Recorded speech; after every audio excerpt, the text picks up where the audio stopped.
प्रस्तुत करता श्री सावरिया डीजे ग्राउंड कदली पटेल फलिया डीजे मालिक Bandar Singh Dawar DJ operator Rakesh Dawar and Ravindra Dawar Kadli वाले सिंगर भाई बेटा पीरू भाई सोलंकी एंड प्रकाश सोलंकी।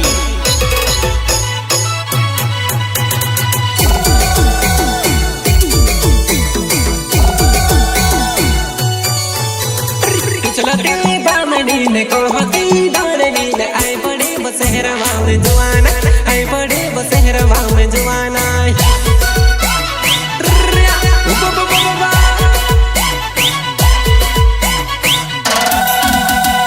चलती भालनी ने बुलाड़ती भूलनी आई पड़ी बसेहरवा में जवाना आई पड़ी बसेहरवा में